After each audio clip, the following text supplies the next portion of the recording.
ಉಡಾಯಿಸೋ ಖಾರ ಬಣ್ಣ ರುಚಿಯನ್ನು ನೀಡುತ್ತದೆ. ಮೆಣಸಿನ ಪುಡಿ ಚಿಂದಿ ಉಡಾಯಿಸೋ ಖಾರ ಬಣ್ಣ ರುಚಿ. ಪಶ್ಚಿಮ ಬಂಗಾಳದಲ್ಲಿ ವಕ್ಫ್ ಕಾಯ್ದೆ ವಿರುದ್ಧ ಹಿಂಸಾಚಾರ ಭುಗಿಲೆದ್ದಿದೆ. ಮುರ್ಷಿದಾಬಾದ್ ಹಿಂಸಾಚಾರದ ತನಿಖೆಗೆ SIT ರಚನೆ ಮಾಡಿದೆ.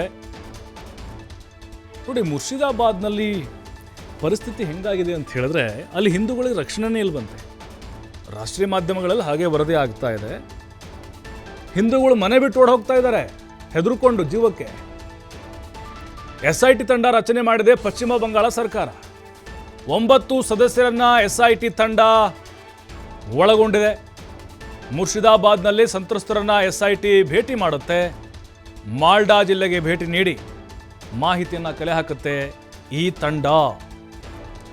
ಹಿಂಸಾಚಾರ ಮುರ್ಷಿದಾಬಾದ್ನಲ್ಲಿ ಬಹುತೇಕ ಮುಸ್ಲಿಂ ಬಾಹುಳ್ಯ ಇರುವಂಥ ಪ್ರದೇಶಗಳವೆಲ್ಲ. ವಕ್ಫ್ ಕಾಯ್ದೆ ವಿರೋಧಿಸಿ ಪ್ರತಿಭಟನೆಗಳು ನಡೀತಾ ಇತ್ತು. ಶಾಂತಿಯುತವಾಗಿ ಪ್ರತಿಭಟನೆ ಮಾಡಲಿಲ್ಲ. ಅವರು ಬೆಂಕಿ ಹಚ್ಚಿದ್ರು, ಕಲ್ಲು ಹೊಡೆದ್ರು, ಸರ್ಕಾರಿ ಅಧಿಕಾರಿಗಳ ಮೇಲೆ ಕಲ್ಲು ತೂರಿದ್ರು, ಕಚೇರಿಗಳನ್ನು ಒಡೆದಾಕಿದ್ರು, ಬೈಕ್ಗೆ, ಗಾಡಿಗೆ, ಮನೆಗಳಿಗೆ ಬೆಂಕಿ ಹಚ್ಚಿದ್ರು. ಹಿಂದೂಗಳ ಮೇಲೆ ಅಂದರೆ ಟಾರ್ಗೆಟ್ ಮಾಡಿ ಇಲ್ಲಿ ಹಲ್ಲೆ ಮಾಡಿದ್ದಾರೆ ಅನ್ನುವಂಥ ಆರೋಪ ಇದೆ. ಮನೆಗಳಿಗೆ ಹೊಕ್ಕು ಹೊಡಿತಾ ಇದ್ದಾರೆ ಅಂತೇಳಿ, ಹಿಂದೂ ಸಮುದಾಯದ ಹೆಣ್ಣು ಮಕ್ಕಳ ಮೇಲೆ ದೌರ್ಜನ್ಯ ನಡೀತಾ ಇದೆ ಅಂತೇಳಿ ವಾರ್ನ್ ಮಾಡ್ತಿದ್ದಾರಂತೆ, ನೀವು ಜಾಗ ಖಾಲಿ ಮಾಡಬೇಕು ಅಂತೇಳಿ.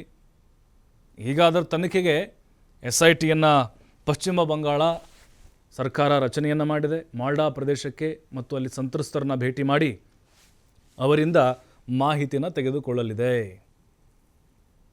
ಅಲ್ಲ, ಇಲ್ಲಿ ಏನು ಹಿಂಸಾಚಾರ ನಡೆಯುವಂಥದ್ದು ಏನು ಆಗೇ ಇಲ್ಲ. ಆಗಿರಬಹುದು. ಈಗ ನೋಡಿ, ಮಮತಾ ಬ್ಯಾನರ್ಜಿ ಅವರು ಹೇಳಿದ್ದಾರೆ, ವಕ್ಫ್ ಕಾಯ್ದೆಯನ್ನು ಪಶ್ಚಿಮ ಬಂಗಾಳದಲ್ಲಿ ಜಾರಿ ಆಗಲಿಕ್ಕೆ ನಾನು ಬಿಡೋದಿಲ್ಲ ಅಂತ. ಅವ್ರು ಹೇಳಿದರೆ ಮುಗಿದೋಯಿತು. ಆದರೆ ಹಿಂಸಾಚಾರ ಯಾಕೆ ಈ ಪ್ರತಿಭಟನೆ ಪಡೆದುಕೊಳ್ತು? 3 ಜನ ಬಲಿ ಅದರಲ್ಲಿ. ಪೊಲೀಸರು ಗನ್ನನ್ನು ತೆಗೆದುಕೊಳ್ಳಲೇಬೇಕಾಯಿತು. ಎಷ್ಟೋ ಅಂಗಡಿ ಮುಂಗಟ್ಟುಗಳು ಹೊತ್ತಿ ಉರಿದವು, ಬೈಕ್ಗಳು ಹೊತ್ತಿ ಉರಿದವು. ಜನರು ಭಯ ಬೀಳುವಂಥ ಪರಿಸ್ಥಿತಿಯಲ್ಲಿ. ಅಂದರೆ ಕೆಲವು ಹಿಂದೂಗಳು ಹೇಳ್ತಾ ಇದ್ದಾರೆ, ಅಲ್ಲಿ ವಾಸವಿರುವಂಥದ್ದು ಅಂದರೆ ಒಂದು 100 ಜನ ಮುಸ್ಲಿಂ ಸಮುದಾಯದ ಕುಟುಂಬಗಳಿದ್ರೆ ಒಂದು 4-5 ಕುಟುಂಬ ಹಿಂದೂಗಳು ಬದುಕ್ತಾ ಇದ್ದಾರಂತೆ.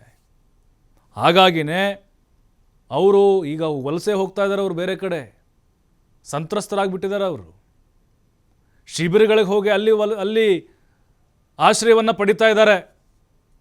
SIT ತಂಡ ಈಗ ರಚನೆಯನ್ನು ಮಾಡಿದೆ, ತನಿಖೆಗೆ ಆದೇಶವನ್ನು ಕೊಟ್ಟಿದೆ.